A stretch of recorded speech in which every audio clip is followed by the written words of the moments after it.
Olá, boa tarde, galerinha do quarto ano, tudo bem com vocês? Espero que estejam todos bem de saúde, com a graça de Deus. Vamos lá para mais um capítulo, né, de história. Hoje nós vamos ver um pouquinho sobre os ciclos econômicos do Brasil, né, que tá lá no segundo capítulo, tá, gente? Mas é aquilo que a prof falou para vocês, tá bom? Nós vamos estar revisando, só que o conteúdo tem o mesmo direcionamento, só que é outra coisa, ok? Então vamos lá.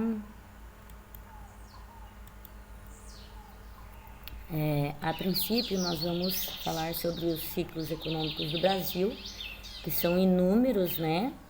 E perpassaram o país desde a época do descobrimento. E esses fazem referência às atividades econômicas desenvolvidas na nação em cada uma nesses períodos. Então, os principais são os ciclos do pau-brasil, da cana-de-açúcar, do ouro, do algodão, do café e da borracha. Então, o primeiro ciclo qual a gente vai estar vendo é do pau-brasil. Aqui a prof colocou uma imagem para que vocês tenham uma ideia de como que era, né, o pau-brasil. Logo em seguida, nós temos ali, o pau-brasil foi a principal atividade econômica durante o período pré-colonial, tá? Entre os anos de 1500 e 1530. Foi, portanto, o primeiro desde a chegada dos portugueses, que buscavam na época por metais preciosos, onde encontravam novos territórios. Em terras brasileiras, entretanto, descobriram a importância da árvore usada para atingir tecidos e que ainda possuía valores bem altos de comercialização no mercado europeu. Foi realizada uma negociação com os índios a partir do escambo, trocando objetos e armas que os índios não conheciam pelo serviço de corte e transporte da madeira, tá?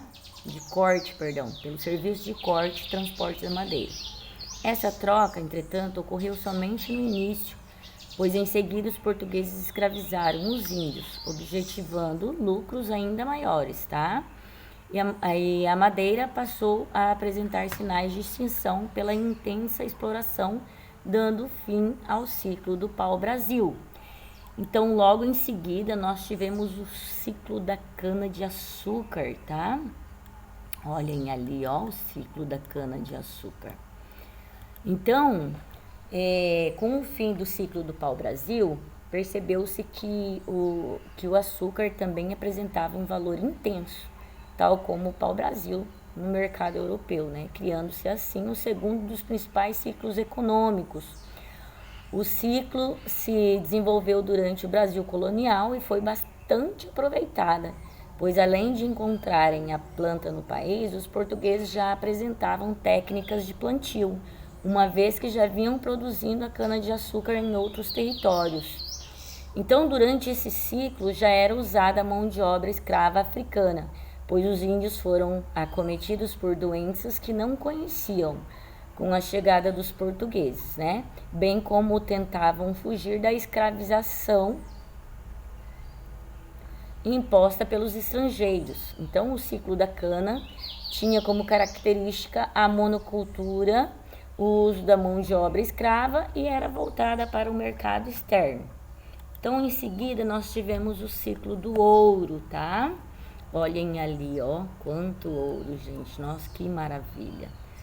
Então, o ciclo do ouro, passado algum tempo, os portugueses encontraram diversas jazidas de mineral por volta do final do século XVII, tá? Principalmente em Minas Gerais, e a partir disso começaram as explorações das jazidas de ouro em Minas Gerais, Goiás e Mato Grosso, alcançando o auge do seu ciclo durante o século XVIII. Então, esse ciclo foi o auge da economia colonial, fazendo com que os portugueses passassem a investir mais na extração do minério, acreditando que seria a estabilidade econômica, visto que vinham sofrendo com a concorrência mundial na venda de açúcar. A metrópole teve uma geração bastante intensa de riquezas e enviava todo o ouro para a Europa. Então, a população no Brasil teve um crescimento drástico durante esse período, mas o ciclo chega ao fim na segunda metade do século XVIII, em decorrência do esgotamento das minas, tá? Então, mas como sabemos, nessa época, né, é claro que existia muito mais ouro, né? Existia muito ouro. Sabemos também que a nossa cidade, a cidade de Peixoto de Azevedo, é uma cidade que ainda busca o minério, né, que é o ouro. Temos aí muitas compras de ouro, temos muitos garimpos ainda, né? Então, como vemos, até hoje não acabou, tá? Logo em seguida veio o ciclo do algodão, gente. Olha que bacana. Então, o algodão, que ficou na época conhecido como ouro branco, passou a ser o principal produto de exportação após a crise do ciclo do ouro, tá? Então, durante a Revolução Industrial, principalmente na Inglaterra, houve uma grande necessidade de aumentar a obtenção de matéria-prima para a indústria têxtil, passando o algodão a ter um papel de suma importância para a economia do país. Para estudiosos, o ciclo do algodão também ficou conhecido como renascimento agrícola, tá? Visto que além do algodão, diversos produtos tropicais passaram a ser produzidos nos territórios brasileiros, para que pudessem suprir as necessidades do mercado europeu. O crescimento da população europeia durante esse período também favoreceu este mercado, uma vez que aumentou o consumo dos produtos tropicais, aumentando a demanda, né? Aí logo em seguida nós tivemos ali o ciclo do café, tá? Olha que lindo. Esse ali é um pé de café e aquelas bolinhas vermelhas ali são o café, gente. Então eu acredito que quando elas estão verdes é porque estão verdes, né? Claro. Aí quando elas estão vermelhinhas assim ou pretinhas, olha só aqui, ó, tem umas pretinhas, já dá para ser feita a colheita, ok? Então o ciclo do café, ele chegou logo após o ciclo do algodão, tá? E temos um dos principais ciclos econômicos do Brasil, o do café, né? Este ficou conhecido como ouro negro. Este passou a ser o principal produto de exportação, assim que as primeiras mudas chegaram ao Brasil por volta do século XVIII, tá? Mas alcançou seu auge durante o século XIX, tá bom? Então, os principais locais de cultivo foram o Oeste Paulista e a região do Vale do Paranaíba, uma vez que tinham terra roxa, solo bastante favorável para o plantio. Então, o início se deu juntamente com o ciclo do algodão, tá? Quando teve início a queda da exportação da cana-de-açúcar. E no início do cultivo do café, a mão de obra escrava foi usada, mas com a chegada de muitos imigrantes ao país, principalmente italianos, isso foi mudando no sistema de monocultura, tá? E ao final do século XIX, o Brasil exportava mais de 50% do produto produzido para a venda e consumo mundial, ok? Então, logo em seguida, nós tivemos o ciclo da borracha. Nós estamos falando dos ciclos os quais o Brasil teve, né, na economia, ok? Então, o ciclo da borracha foi desenvolvido principalmente nas cidades de Manaus, Porto Velho e Belém, na região norte do país. O látex era o principal produto de exportação entre os anos de 1890 e 1920, tá? Usado para a produção de borracha. Então, foram duas as fases, né? A primeira entre 1879 e 1912 e a segunda entre 1942 e 1945, ok? Então, no primeiro ciclo da borracha, o advento da Revolução Industrial Inglesa foi o principal impulso para a produção do látex. Durante essa época, o produto extraído da seringueira foi produzido no país e mais de 40% de toda a exportação brasileira era proveniente da Amazônia, tá, gente? Nossa Amazônia. Aqui nós temos algumas, são 6 perguntas, né? Responda as questões no caderno. Então, com base naqueles textos, os quais tem ali para cima que a prof leu para vocês, vocês vão responder. Primeira pergunta: durante que período o pau-brasil foi a principal atividade econômica? Segunda pergunta: qual foi o segundo dos principais ciclos econômicos durante o Brasil colonial? Terceira pergunta: em que cidades começaram as explorações das jazidas de ouro? Quarta pergunta: o que era conhecido como ouro branco? O que era conhecido na época como ouro branco? Quinta pergunta: qual foi o principal produto de exportação assim que chegaram as primeiras mudas ao Brasil? E sexta pergunta: o ciclo da borracha foi desenvolvido principalmente em que cidades, tá? Gente, ali nós vamos falar um pouco do engenho, sobre os engenhos de açúcar, né? O grande latifúndio produtor do açúcar, né, no caso. Nós, lá na apostila, igual a prof falou para vocês, a prof está se baseando nos conteúdos os quais nós temos na apostila do segundo capítulo. Só que estamos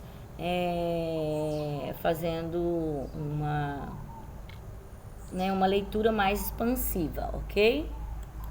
Então, a estrutura dos engenhos coloniais, que era canavial, moenda, casa das caldeiras, casa das fornalhas. Ali no canavial era onde o açúcar era cultivado nas grandes extensões de terra denominadas de latifúndio, tá? E ali começava o processo, ou seja, o plantio e a colheita do produto. A moenda era o local para moer ou esmagar o produto utilizado principalmente pela tração animal, onde era esmagado o caule e extraído o caldo da cana. Podiam também ter moedas que utilizavam a energia proveniente da água, no caso o moinho, ou ainda a força humana dos próprios escravos. Então a casa das caldeiras era o aquecimento do produto em tachos de cobre, e casa das fornalhas, uma espécie de cozinha que abrigava grandes fornos que aqueciam o produto e o transformavam em melaço de cana, tá? A casa de purgar era o local onde era refinado o açúcar e finalizado o processo. As plantações, além dos canaviais, havia as plantações de subsistência, hortas, em que eram cultivadas outros tipos de produtos, como frutas, verduras e legumes, destinados à alimentação da população. E na Casa Grande, ela representava o centro do poder dos engenhos, sendo o local onde habitavam os senhores dos engenhos, né? Ricos proprietários de terras e sua família, né? A senzala eram os locais que abrigavam os escravos. Apresentavam condições muito precárias, onde os escravos dormiam no chão de terra batida durante a noite e eles eram acorrentados para evitar a fuga. A capela era erigida para representar a religiosidade dos habitantes do engenho, sobretudo dos portugueses, local onde ocorriam as missas e as principais manifestações católicas, como batismo, casamento e etc. Então, vale lembrar que os escravos muitas vezes eram obrigados a participar dos cultos, tá? A casa de trabalhadores livres, como era a casa de trabalhadores livres? Eram pequenas e simples habitações onde viviam outros trabalhadores do engenho, que não eram escravos. Então, geralmente, os fazendeiros que não possuíam, eram aqueles fazendeiros que não possuíam recursos, né? Ou seja, os pobres, no caso, né? O curral era o local que abrigava os animais usados nos engenhos, né?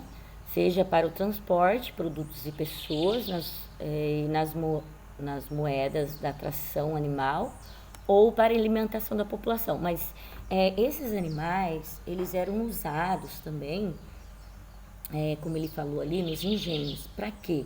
Para fazer para moer a cana, né? Então eles rodavam os engenhos para que pudessem moer as canas. Aí o funcionamento dos engenhos coloniais, como eles eram. Primeiramente, as canas eram cultivadas em grandes extensões de terra, né, latifúndios, como a prof já havia falado, e depois eram colhidas e levadas para a moenda, local em que era retirado o caldo da cana, né?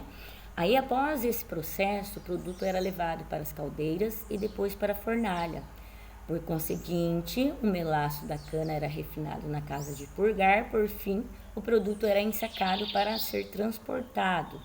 Então, parte dele, sobretudo do açúcar mascavo, que não passava pelo processo de refino, era destinado ao comércio interno. No entanto, a maior parte da produção era enviada para abastecer o mercado consumidor europeu, tá?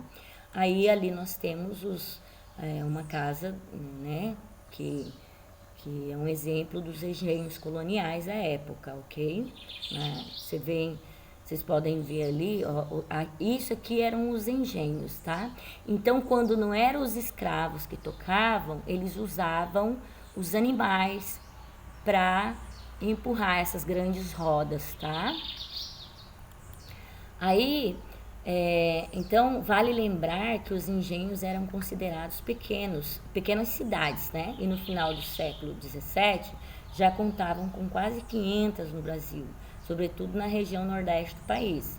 E a partir do século XVIII, o ciclo do açúcar entrou em decadência com a concorrência externa e a queda da produção do produto, tá? Além disso, foram descobertas jazidas de ouro que deram início ao ciclo do ouro no Brasil. Sendo assim, aos poucos os engenhos de açúcar foram sendo desativados. Então, tudo aquilo ali nós já vimos, tá? Aqui é o trabalho dos escravos nos engenhos, tá? Então, esse aqui o nome desse escravo aqui é Benedito Calixto, tá? Que foi a moagem da cana no engenho em São Paulo, Museu Paulista, tá? Aí nós temos aqui, vamos falar um pouquinho sobre os escravos, né? Os escravos, eles representavam a principal mão de obra do trabalho nos engenhos açucareiros. Então, cerca de 80% eram a mão de obra escrava, né? E não recebiam salários também, tá? Eles trabalhavam de graça, ou seja, trabalhavam longas jornadas e viviam em péssimas condições, vestiam trapos, eram açoitados pelos capatazes e ainda comiam o resto da comida, tá? O resto da comida que sobrava lá, eles comiam, tá? Então, trabalhavam tanto na produção da cana como nas casas senhorias, ou seja, naquelas casas dos patrões, tá? Nas casas grandes, fazendo o trabalho de cozinheiras, faxineiras e amas de leite e muitas coisas mais, tá? Então, alguns trabalhadores livres que recebiam salários trabalhavam nos engenhos, por exemplo. Quem eram esses trabalhadores livres? Eram o feitor, os capatazes, os ferreiros, os carpinteiros, os mestres do açúcar e lavradores da terra. Então, o que eram os feitores? Os feitores eram aqueles que comandavam. Os capatazes eram os que na verdade também faziam o papel de patrão, né? Os ferreiros eram aqueles que arrumavam a ferradura dos animais. Os carpinteiros eram os que faziam as casas para os patrões, né? E o mestre de açúcar seria hoje um engenheiro químico, né? Poderíamos dizer que fosse na época assim um engenheiro químico. Claro que não com o estudo de hoje de um engenheiro químico.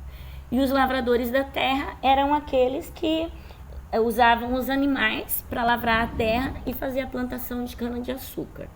Então, nesse segundo capítulo de história, meus amores, nós vamos estar vendo mais ou menos isso aí que a prof acabou de falar para vocês, tá? Em cima dessas questões, vocês vão estar